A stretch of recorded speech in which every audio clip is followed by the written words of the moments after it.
Hello, BookTube. Hello, friends. Welcome to Lizzie Faye Loves Books. I'm Elizabeth, and I'm so glad that you could join me today because I have a very special guest. This is Beth from the channel Elizabeth Tyree, or as she likes to say, Soul Stained Ink, and I want her to tell what that's about later on.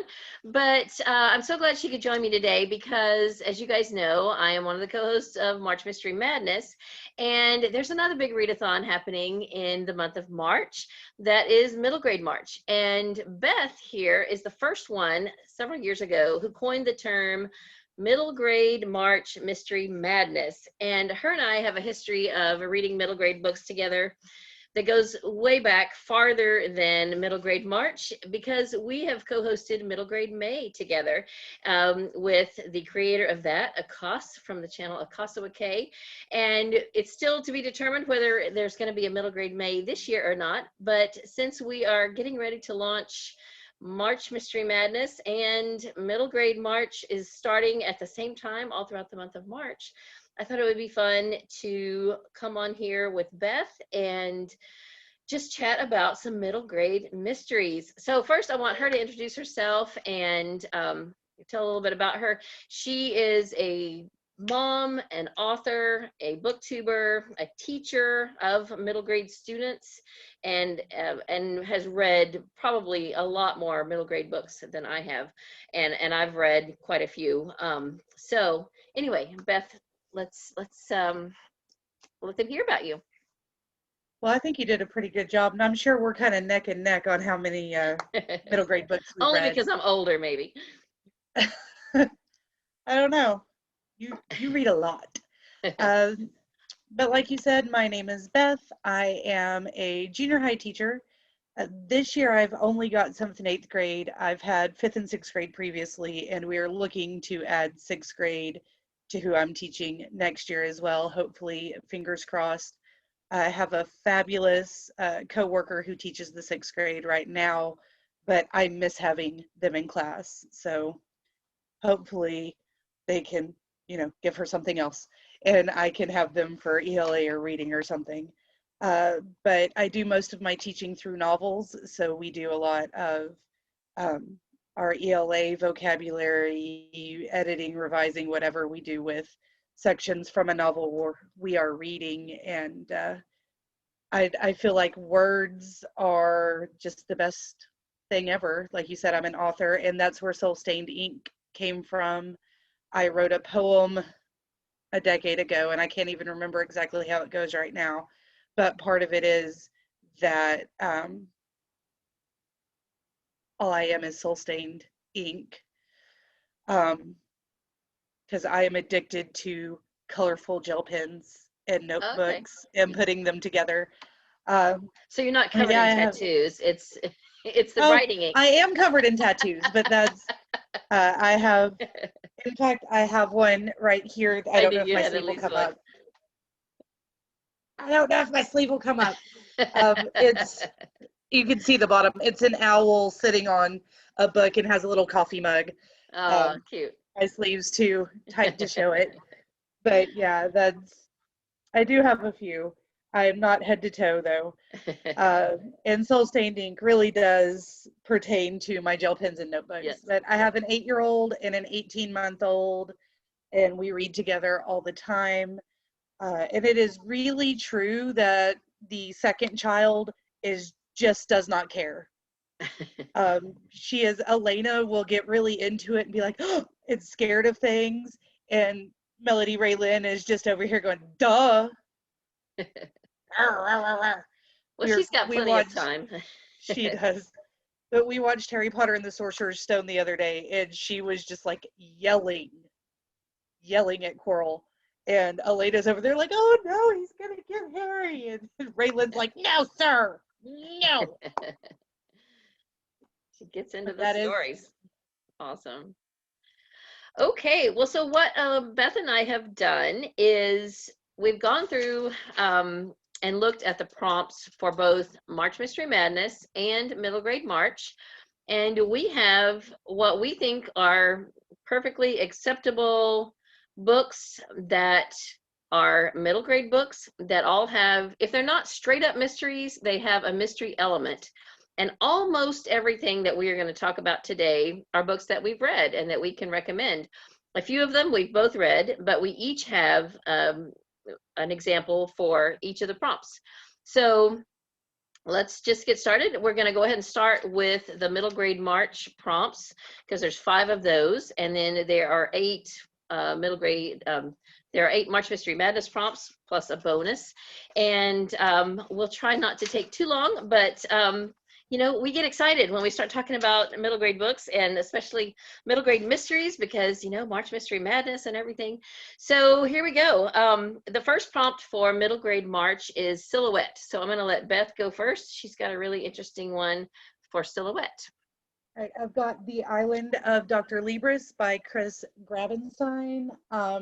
This book can be used for like a whole bunch of the prompts, but I chose it for Silhouette because it's the only one that actually had the silhouettes on the cover.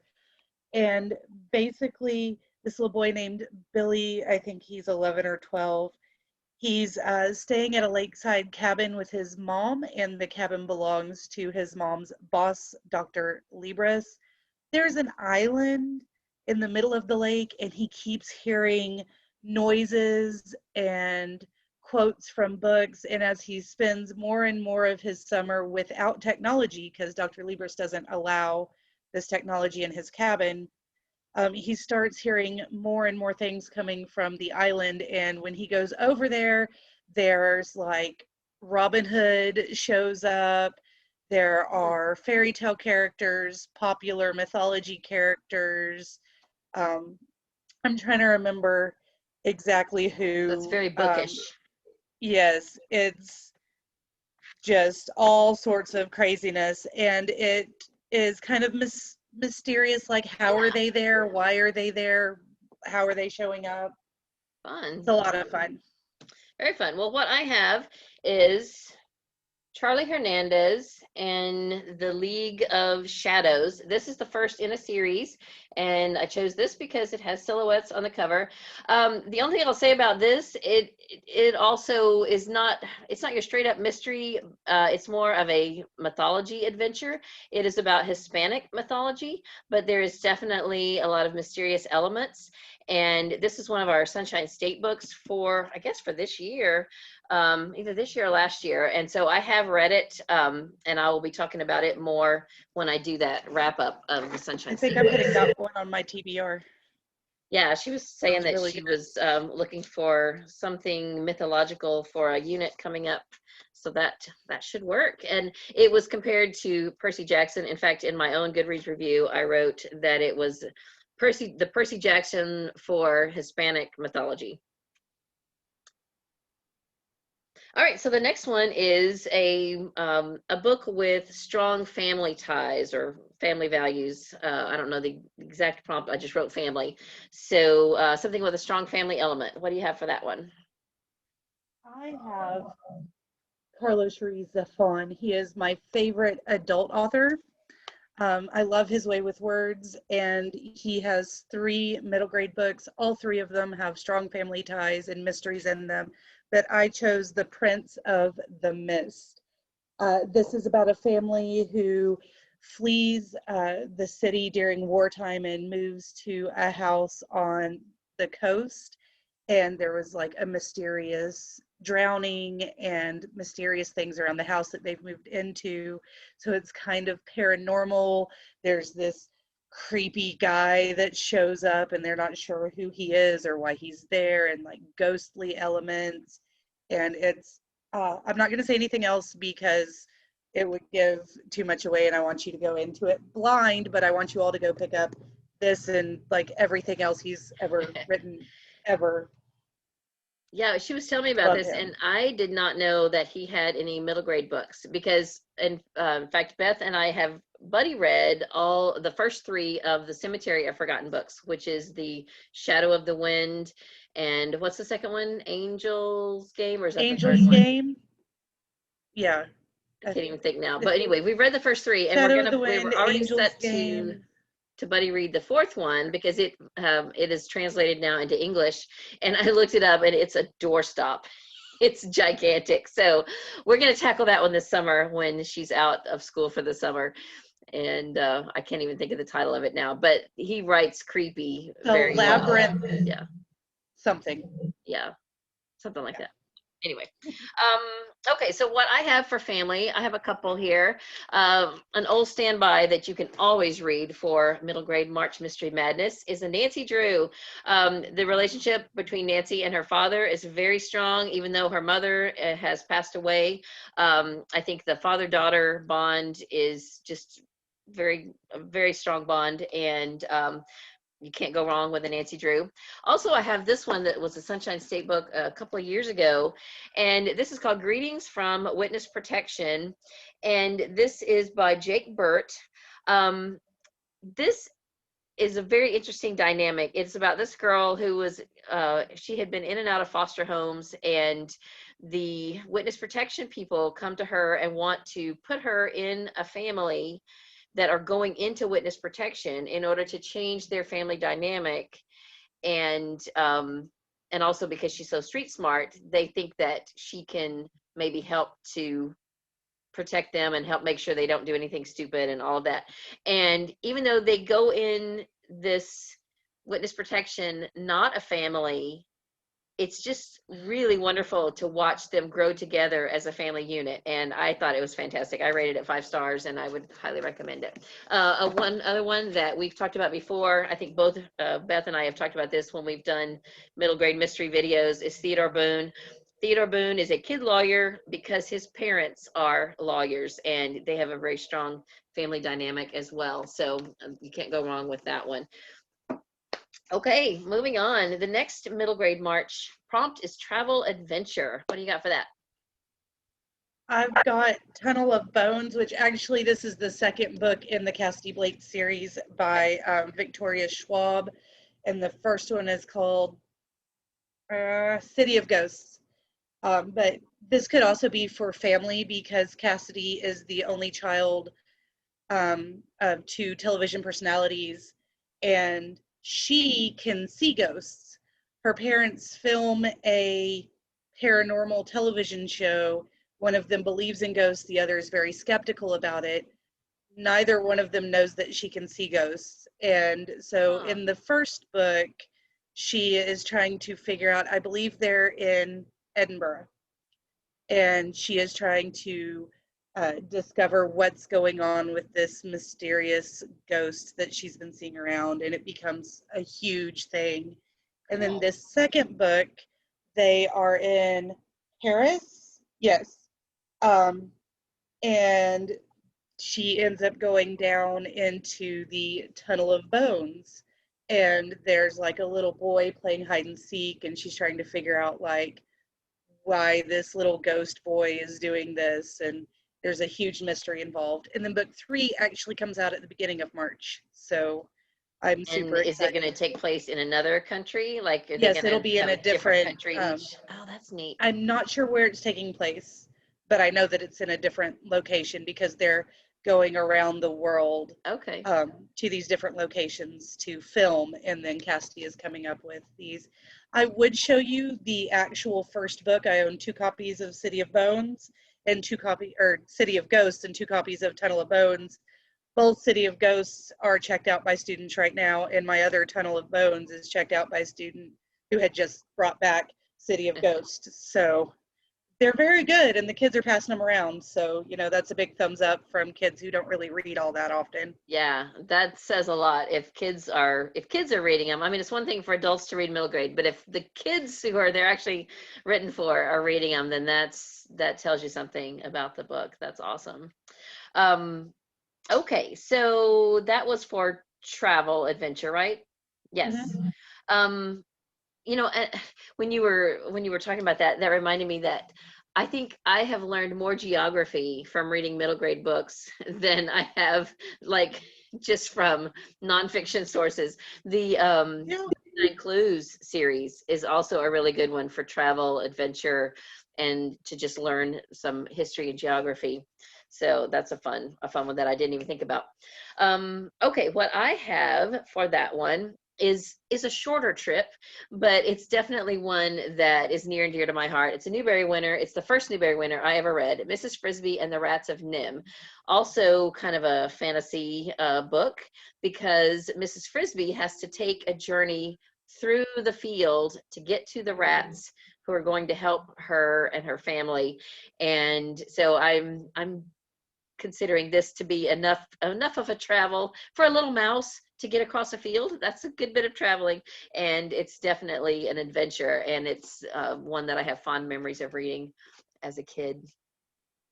All right, next one is Fairytale Elements.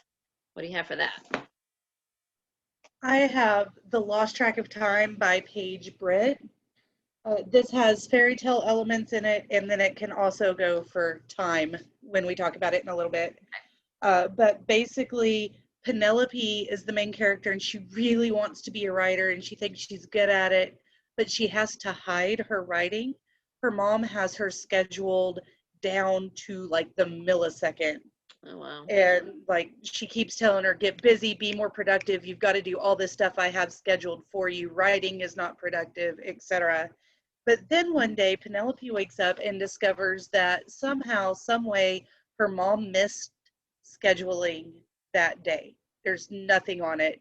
And she pulls out her writing and kind of falls in, literally, into this blank page of the journal and goes into a different world. So this is adventurous. It has fairy tale elements. It explores kind of you trying to become your own person as you're becoming a teenager versus like what your parents think that you should be doing, like childhood things versus trying to grow up. It's a fabulous story, and it has some really super cool illustrations. Nice. Of those. Yeah. Cool. I apologize if y'all could hear the phone ringing in the background. I did everything I could to shut everything off. I even put my cordless phones across the house, but yet the bass is still in here, and so you can still hear it ringing. I'm sorry about that. It's all good. Very cool. So, all right. So what I have, oh, you also mentioned you mentioned something else. I thought, was it a Mr. Lemoncello book? Oh yeah, Escape from Mr. Lemoncello's Library. That whole series, actually, because I read on Beth's recommendation. It was fantastic. I've read the first two so far. And did it have some fairy tale elements? I'm trying to remember. Yes, they have like some fairy tales come to life. In the first book, they like end up talking to fairy tale characters as well as authors and, you know, animals, whatever, just back and forth. Mother Goose is a main character. Awesome. Yeah. I'm trying to remember it. I have this vague recollection of them running around the library playing this game, but I can't remember the details. I should reread it, but I remember it being very good. Yeah, for sure. Okay, so I have two that are definite retellings. One is probably more of a mystery than the other. Shadows of Sherwood is a Robin Hood retelling. It's the Robin Hoodlum series by Kekla Magoon. This would also work if you are trying to read a book by an author of color. Then, you know, that's not one of the prompts, but if you want some diversity, then this would be a good example. And it's really just kind of an urban Robin Hood, and it's a girl. Robin is a girl. So that's kind of cool. And it's the beginning of a trilogy. And then another one I have that I love so much, and I couldn't resist bringing it up. It definitely has some mystery elements, but it's not a straight up retelling. This is Frog Kisser by Garth Nix, and this is just the best book. It's just so fun. I love it a lot.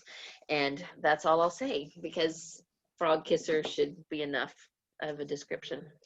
Okay, so then the last one for middle grade March is to read a book that is from the decade that you were born in. So I'm sure they were intending, you know, like if you're born in the 60s, you read a book from the 60s. If you're born from the 70s, you read a book from the 70s. I have a couple of examples here that would work for anyone born in the 50s or 60s, because this is the first series I remember reading from when I was in 3rd grade. It's the Happy Hollisters, and it started in the 50s and ended in the 60s. So either one I think would work. These two that I have here, this is the Trading Post Mystery, that's this one, and the Happy Hollisters and the Monster Mystery is this one. So another one that I think people don't even realize is so old, this is from the 60s, A Wrinkle in Time. That's a time travel adventure, definitely some mystery involved in that. So Beth, you were talking about the 80s, right? You were born in the 80s, and Yeah, we've had a hard time coming up with anything from the 80s. basically I came up with the Babysitter's Club. Like the first book in the Babysitter's Club by Ann M. Martin was published in, I think, 84, and I was published in 85. So that works. That works. There are some minor mysterious elements just in all of those books here and there. And then I think the first actual Babysitter's Club mystery book was published in the 90s.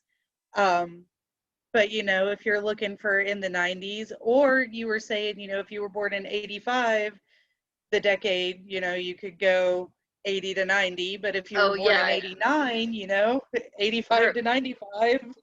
when we were chatting earlier, I was saying, let's say you were born in 1989, and I think it would be perfectly acceptable to read a book from either 5 years before you were born or 5 years after, like the decade that you're right in the middle of. So if you're born in 89, then you could read a book from, 84 to 94, somewhere in that range.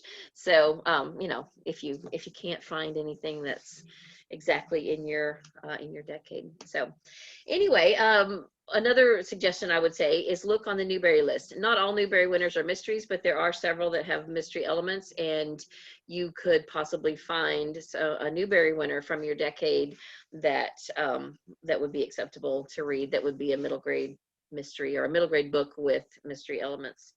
So, all right. Anything else about middle grade March? The prompts there? No. All right, so moving on to March Mystery Madness. So we've got 8 prompts plus a bonus. And the first one is single, which we interpreted mainly as a single word title. Now, I said in my, I did a video about prompts or books with single word titles. And I said, you could also come up with something that just has the word single in the title, which is fine. But we did come up with a few single word titles that are either mysteries or have mystery elements. And I'll let you go first. I've got What's His Face by Gordon Corman. That is all one word. Yeah. They call the main character, his name is Cooper, and his family moves every 6 months because his dad is in the military. So he keeps starting at new schools, and he is always, oh, that kid, what's his face? And this book is perfection. They moved to a town called Stratford, and it is called Stratford because Mr. Wolfson moved to town about 30 years ago, bought a bunch of land from the Three Hills community, and told them that he would not buy this land and spend $1 bajillion if they didn't rename Three Hills to Stratford, because he was building a Shakespearean museum. And there's a lot of hidden artifacts in his museum, but the 7th grade puts on a play every year for him that is a Shakespearean play.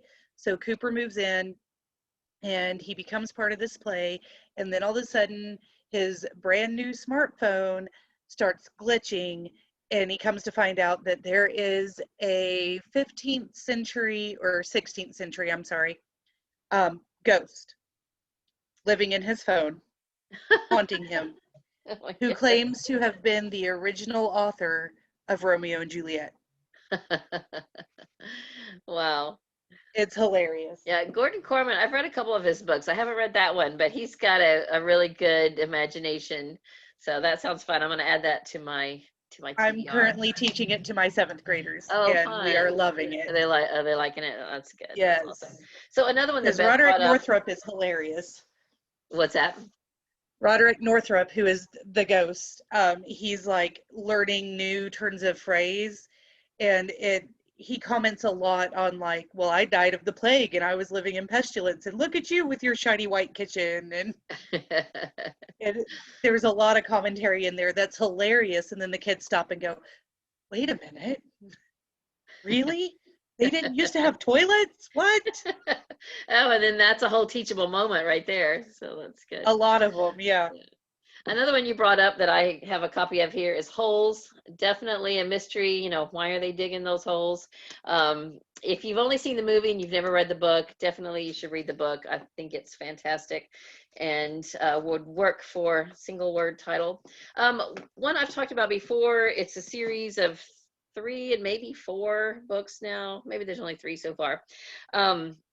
So you guys have heard me talk about this before, and I won't talk about it too much, but all 3 of the books that I know about in this series all have single word titles. This is the first one, Framed, then Trapped is one of them, and I can't think. There's 3 at least. It's by James Ponti. This first one is an art heist mystery, and the it started out being the Toast Mysteries, TOAST, Theory of All Small Things. And these kids are kind of like Sean from Psych, where they are just super observant and pick out all these little details which help them to solve mysteries. And somewhere along the way, there was a publishing decision to change the name to the Framed Mysteries, but the rest of the mysteries are not about art heists, only this first one. So it should have stayed Toast Mysteries. And I harp on that every time I talk about this, and I will continue to say they should be called the Toast Mysteries. But anyway, whatever they're called by, they're fantastic. It's about this kid who works with the FBI and because he's so observant, and they are definitely straight up mysteries and would be perfect for middle grade March Mystery Madness. And one other one I have, just kind of an honorable mention, not so much a straight up mystery, but there is some mystery involved. Breakout by Kate Messner is about these kids who live in a prison community. Like their parents all work for the prison and they live there. There's like a compound and they live there, and there's a breakout. So I gave this book 5 stars. I thought it was fantastic, and I would highly recommend it. So those are my recommendations for single word titles. Next one is number. What do you have for number? You have anything? So this one, I didn't have like something that had a number in the title. I do have 2 that deal with ciphers and a lot of numbers and things in there. And this one is also for color later on because the author's name is Blue, and I think it's Bellier. I'm not 100% certain. But this one is Chasing Vermeer. And these 2 6th grade students end up, they discover each other, and then they wind up discovering the mystery of a missing Vermeer painting. So again, and then that's kind of a theme in our video, because I have a couple more you'll see in a minute that are about art heists. So that one doesn't necessarily have number in the title, but it does have to do with the subject matter. There's a lot of ciphering and numerology and that kind of, well, maybe not numerology, but there's some numerical stuff happening. As does the Shadow Cipher. This is book 1 in the York series. I almost used it for one word title, but well, yeah, series it would work. Yeah. And this one is about twins who are discovering ciphers in like a steampunk New York, and they're trying to save it because the twins who originally set up like all of York in this steampunk way, a lot of their things are starting to break down. It's been a couple hundred years, and there are these legends about the original twins having left these ciphers and informations, and if you can find it, then you can locate their hidden home and like get just a lot of money and a lot of information and all of the ability to control and build the steampunk elements of the city that are kind of breaking apart because nobody has the original information anymore. So if you're ever looking for something for a steampunk prompt, that sounds like that would work for that too. Very cool. Well, what I have for numbers, I have a whole series here, and well, I have 3 of the series. I think there's a total of 4, and at least 2 of the 4 have really good examples for number in the title. The first book, if you've never read anything by Sheila Turnage, then you want to start here, 3 Times Lucky. This is the first in the Mo and Dale mystery series. And the mystery that carries throughout the series is that Mo is trying to find her birth mother. But each story has its own mystery, and Mo is one of my favorite literary characters, probably my top literary kid character. She's just so awesome. I love her so much. And the second book doesn't necessarily have anything to do with number, but it is Ghosts of Tupelo Landing. And then the third one I hope to read this year also has to do with numbers, the odds of getting even. So definitely odds and evens, that has to do with numbers. Another one I have that is an old Sunshine State book from a couple of years ago, The Eighth Day by Diane K. Salerni. And I'm hoping to finish this trilogy at some point this year. This also could count as a retelling, sort of. It has ties to Arthurian legends, and it's kind of urban fantasy, and it's definitely got a number in the title. So that's what I have for that prompt. We already kind of talked a little bit about person, because she had Chasing Vermeer, which Vermeer was a person. Did you have any other ones with that refer to people or persons? This one is Kazoo Jones and the Denver Dognappers by Shauna Hollyoak. That sounds awesome. And I think there are 2 in this series now. But this is a little girl who is 11 or 12. I don't remember. But a lot of dogs are getting dog-napped, and she decides that she is going to solve the mystery and save the puppies. Well, good for her. Yeah. That's awesome. Good. And it's a Disney Hyperion novel. The Disney Hyperion Publishing Company is the one publishing this series.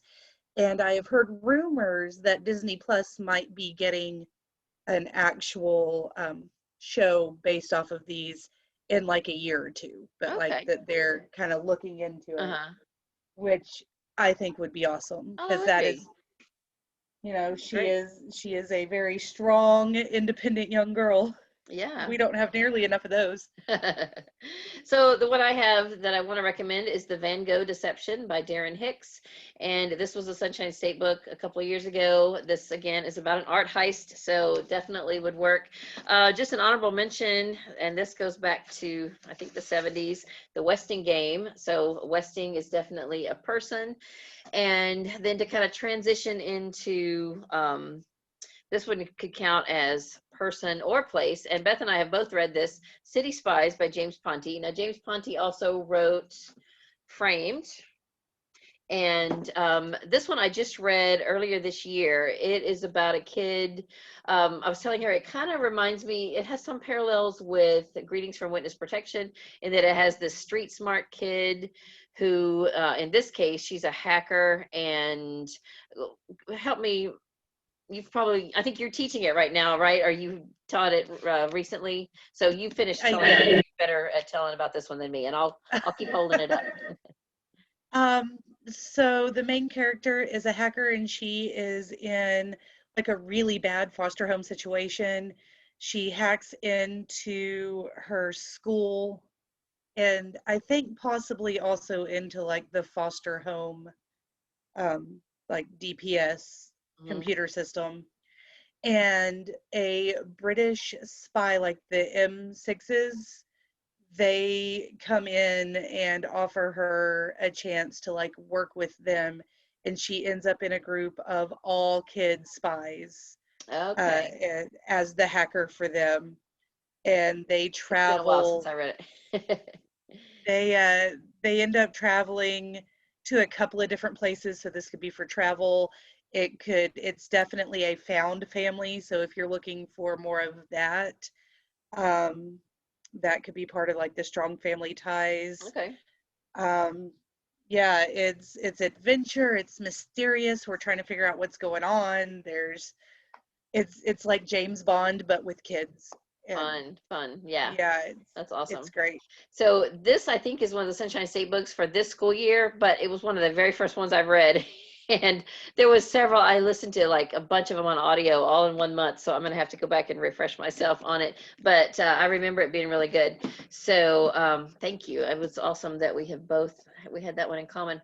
And then, so that one could transition us into place, because that one could count for person or place. Another one that we've both read, and I was able to grab a copy from my library this morning, The Scandalous Sisterhood of Prickwillow Place. This is one of my all-time favorite middle grade books, just in general. I love this one so much. You want to tell them about this one too? Oh, I just You remember it? can. Um, there is a group of girls living at this, is it a foster home or a It's a girls' boarding school, school? isn't it? A It's boarding like school, I think. English Yeah, countryside. So and it's their historical. their horrible schoolmistress and her brother are poisoned and die. And the girls decide that they're going to solve the mystery because they're afraid that they're going to be accused of murdering her and they will be separated, and they do not want to be separated. Right. So they get up to all sorts of shenanigans. They are dressing up as Well, they her. want to keep it a secret. They don't let it be Yeah, known that, because the two people who died were there alone with the girls when they died, and so they want to keep it a secret, and so they bury them, and because they're forgot afraid if about it's that. found Yeah. out, yeah, if it's found out that the house mistress has died, then the school's going to get shut down. They're going to all get sent home, and um, so yeah, so they're trying to solve the mystery of who killed them, because they're pretty sure that none of them, none of the five girls did the killing, but one of them looks enough like the school mistress that she kind of does a cosplay and dresses up and disguises herself as the school mistress. And the thing I love about this is the description. Each girl has an adjective that describes her, and the narrator of the story never mentions that girl without her adjective. I can't even remember what all they are now, but like I don't even remember. One of them is dour, and one of them I think is clever, and I don't remember what all they are. It's been a while. But the other thing, if you listen to this on audio, this actually is an audio copy. Jane Entwistle, who also narrates Flavia DeLuce, and she narrated The War That Saved My Life. She's fantastic, and she narrates this, and it's a phenomenal audiobook. I love it. Go ahead. I didn't mean to interrupt. I told you to tell, and No, then you're good. and then I jumped in. That was the only other thing I could think of, was like they were cross-dressing Yeah. and cosplaying and just trying to stay together and solve the mystery so that they didn't get accused or get pulled apart. So I said five girls, but there may be six or seven. There's I seven think there's people on 6 the of them. cover, but one of them might be the teacher. I don't know. There's a bunch of girls, and there may be seven, and it's so good. Julie Berry has been getting some buzz lately. There's another book that a lot of people are reading right now, and for fans of that book, I want them to know about this one, because this is one of her older ones, and it's amazing. I love it so much. Okay, where are we now? That was everything for. Oh, I have one more for place, and not that you'd be able to find this one if you wanted to read it. I don't know, they might be on ebook. There's this whole mystery series, I think they're from the 90s, called the Carol Marsh Mysteries. Actually, no, this is 2003, and each of them is set in a different location. I happen to have the one that is the mystery at Disney World, but the unique thing about these is that each book is about a group of children, and they're actually real children, and it's like these kids are the actors that are playing the characters in this book, and the characters have their names, but I think the story is a fictitious story. It didn't really happen to these kids. They just got to play the characters in the book. I don't know if that makes any sense, but I've only read a couple of these, and I think that's kind of a cool kind of a cool thing.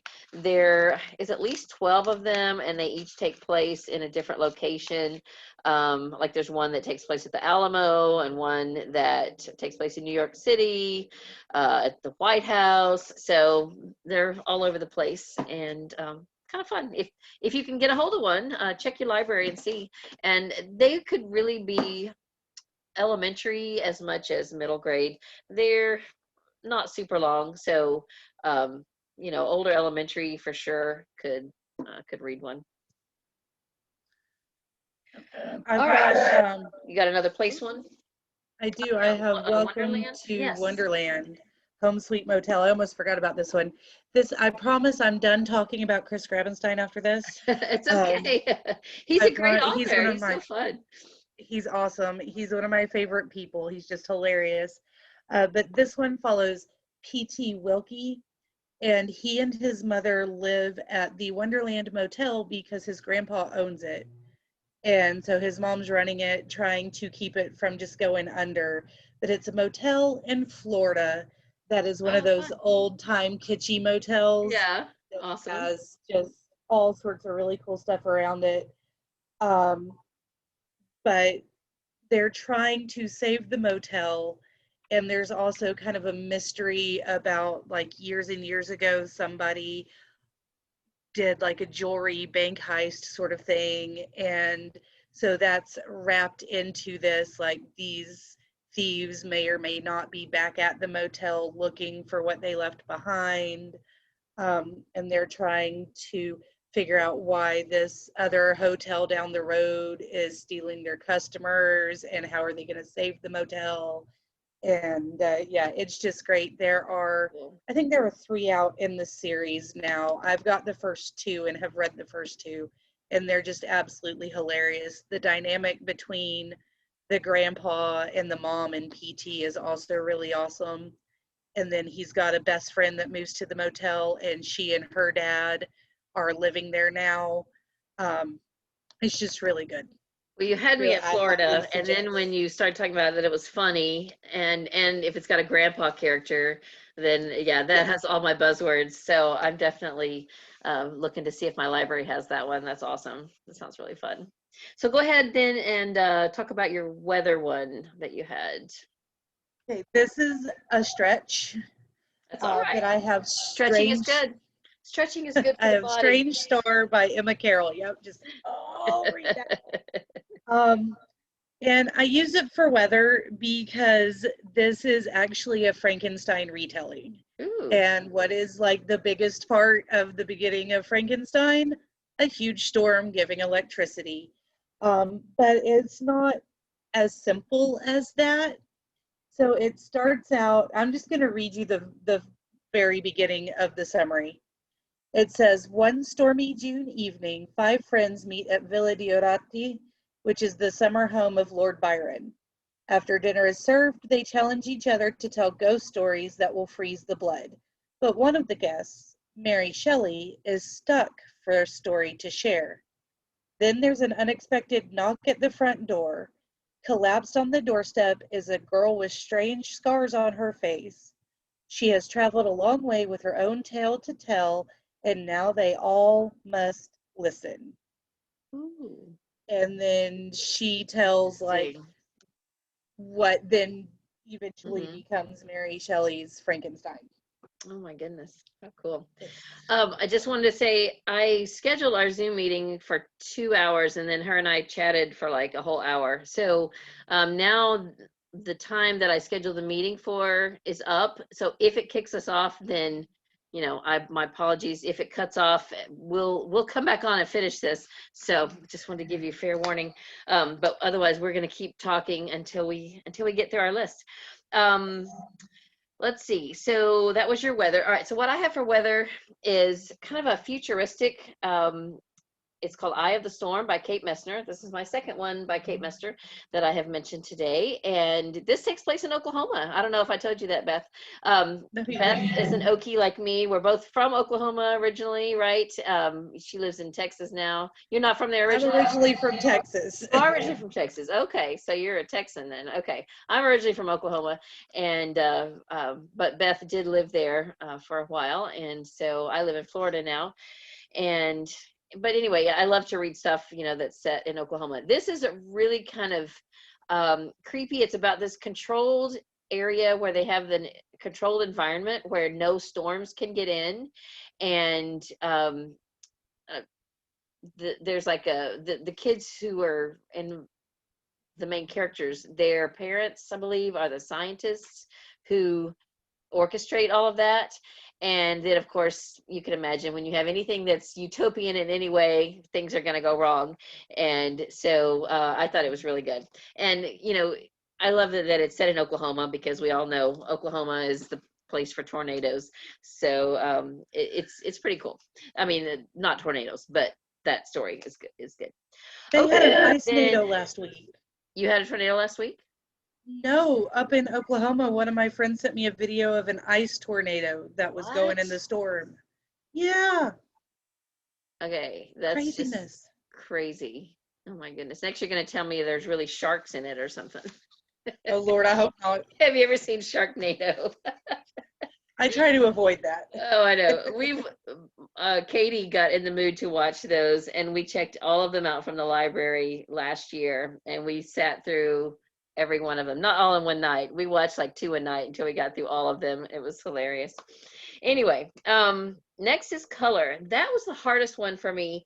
In fact, I have read all of these books that I am showing you, except for the one I have here for color, because I was kind of, she's got one that has a little bit to do with color, but not in the title.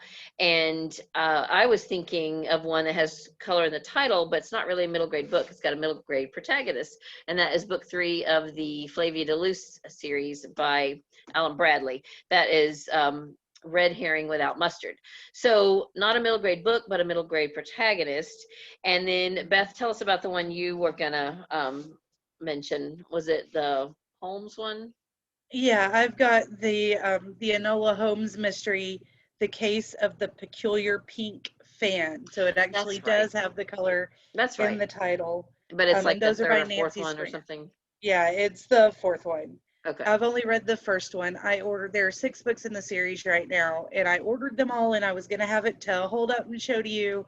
And then we had Snowmageddon, and nothing has come in yet. So I'll show them on my Do you think that's a TBR series when that you need to read in order, or could someone just jump in and read the one with pink in the title?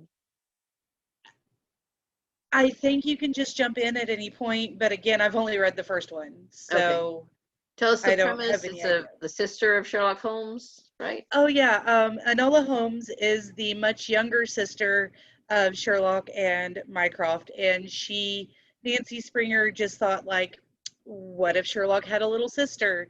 And she is headstrong. Basically, their father passed away when she was little. Their mother has raised her to be this very independent, smart young lady, and then their mother disappears in the first one. And so she goes searching for her, and there's ciphers and adventure and a reconnection with her brothers, because Mycroft is trying to send her to a boarding finishing school, and Sherlock's like, I don't know what to do with her, but she thinks like Sherlock does. Okay. And she knows how to like deal with her brothers, but they've never been close because her brothers moved away when she was little. So there's like a family reconnection, and then she's just like, yeah, I'm not going to boarding school, bye. And she just takes off. Fun. Disguises herself.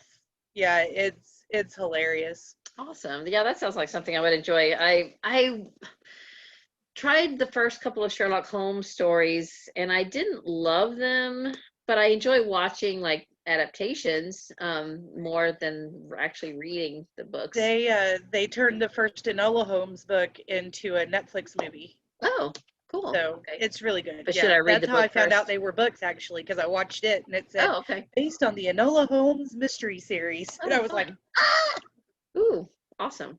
So I wanted to hold this one up as a possibility because I remembered that I had this on my shelves. I have not read it, but I have read this author, and it does have a color in the title. It's not a straight up mystery, but it does sound like it has mystery elements. And this is Chasing Redbird by Sharon Creech. Now, I've read a lot of Sharon Creech. She has at least one Newbery winner that is what is it? Something about a moon. I can't even think now. Walk Two Moons. My favorite by her is Ruby Holler. This is one I have not read, but it does have a color in the title. So I wanted to just hold that up there as a possibility. I think, like I said, I think it's got a mystery element, just not a straight up mystery. Okay, so we've got a couple prompts left. The next one is time. Did you have anything for, oh, you already showed your time one, so remind them what that one is. that was the Lost Track of Time. Okay. That one. Very cool. The one I have here is Running Out of Time by Margaret Peterson Haddix. This is a standalone by her, and I love this book. And then my daughter read it when she was probably in middle school. She also loved it. It kind of reminds me a little bit of the, oh, what is that? M. Night Shyamalan movie about the village, is that what it's I called? think it's called The Village. I think it's called The Village. It kind of reminds me of that in a way, but it goes in a different direction. It's about these people who live in a historical village, and the kids don't know that they're basically the subject of a theme park. They live in a bubble, and people can come and watch how they live, but the kids don't even know that they're being watched. And then they start to get sick and they're not being given medicine. And the mom digs out of a bottom corner drawer somewhere a pair of jeans and sends her daughter out in the dangerous world, if she has no idea about modern civilization at all, because she's just grown up in this historical village, and she has to go and find help. So it's a very good book. I really love it. And then I have this one as kind of an honorable mention, the Nocturnal series by Tracy Hecht. This is the first one, The Mysterious Abductions. And the Nocturnals are a group of 3 little nocturnal animals, and they go on adventures, and they're adorable. I've read all of these. There's at least 3 full-length novels, and then there's a couple of picture books that are all based on this series. So since the name of the series is The Nocturnals, that refers to nighttime, I think that could count for time. That's all I have for time. You want to, the next one is space. Did you have one for space? I have The Thieves of Weirdwood Okay. by Christian McKay Heidecker. The second book either just came out or will be coming out soon, so I'll be putting it on my March Mystery TBR. But this is about a set of friends who are they're 12-year-olds, they're part of like this gang, and so they're trying to earn their way to get up in the ranks in this gang. So they're watching these rich people, and all of a sudden these rich people start going in and out of a decrepit old mansion that has been just laying empty for years. So they break in thinking that maybe these people are redoing the house and they can steal some things. And they realize that the house is super nice and a lot bigger on the inside. So they've stumbled into this like magic world. They end up going through time and space to an alternate dimension of the world that they live in. There are creepy dolls, like there's this creepy China doll going around kissing people and turning these people into China dolls themselves. And so like they're trying to figure out what's happening there. Yeah. And Yeah. like, oh, it's creepy, but it's so good. So the one I have actually takes place in space. This is a space adventure. It's called Randoms by David Lease. And these kids are being sent as delegates to this other planet where they have a federation, and Earth, along with 3 other planets, are trying to apply for membership in the Federation. And in each group of kids, there are 3 that have been chosen because of their abilities, and then 1 that has been chosen randomly. And so hence the name Randoms. So each planet has their own random pick, and these kids are kind of discriminated against because everybody else thinks that they're not smart, they're just random, and they have their own things to bring to the table. Anyway, so there is a lot of shenanigans going on, and there's a lot of mystery involved in what's going on with the people who brought them there, and I don't even want to go into all the detail, but it's a really fun adventure story with a lot of mystery elements, and it does take place in space. It's the first in a trilogy, and this is another one of the middle grade trilogies that I want to finish this year. So that's the first one. Okay, then March Mystery Madness has one more prompt, and that is to read a book that has a title that just pulled you in. Like, the main reason you wanted to read this book is because of the title. So share yours with us.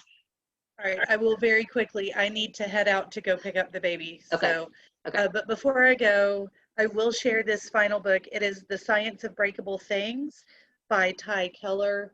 I requested this from the publisher when it first came out because the title really pulled me in. And then as I was looking at it, the question on the back is, how do you grow a miracle? And you come to find out that this 7th grade girl, her mom is a botanist and is like this really strong scientific woman, but then all of a sudden mom is in bed sick, can't get up, there's something going on. So Natalie is trying to figure out what's wrong with mom, and she's working through using the scientific method, like how to help her mother and figure it out. And it's really about this strong bond between Natalie and her mother, and the use of science, and also how depression affects people and how it can hit people, because mom isn't really, I mean, mom is sick, but she's not like physically ailing. She has a really serious case of depression, and Natalie is trying to figure out what's wrong with mom and then how to help her. And it's just a very beautiful, beautiful story. I just realized Ty Keller is the Newbery author. She's the Newbery. She won the Newbery this year for a different book, a Tiger or something. And yes. So yeah. So she's definitely an author to watch for. Mine, really quick, is Turn Left at the Cow. It does have a mystery element. Just the best title. Bank robbery, like an old bank robbery that's never been solved. And I mean, yeah, you cannot argue with this title. Turn Left at the Cow is, I mean, that you sold me right there. I have read it. It's a lot of fun. So I'm going to let you go. Thank you so much for joining me. I wanted to tell about your books, but I know you got to go. Look her up on Goodreads, Elizabeth Tyree, and look up her. I have one that's a mystery. Oh, go ahead. I, boost myself for a minute. Absolutely. I have a book called Sockjacked. SOCK. I have not read that. JACKED. Okay. And it has Native American and mysterious elements and ciphers, and it's a family that has gone to a lake house, and like there's this weird creature showing up, and like they're trying to figure out why there are ciphers on the floor. Awesome. Her books are available on ebook. Yes. Definitely check those out. Look them up. You have to find me on Amazon. I'm not through anywhere else, but you can get them on Kindle or in paperback. Very cool. Yep. I'll put all the information in the description below for all the books that we have talked about. And thank you so much. We'll chat again soon. We got to gear up for this giant buddy read that we're doing this summer.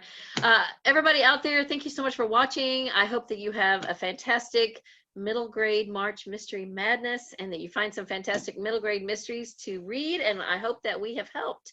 So that's all for this video. Thanks for Elizabeth for stopping by.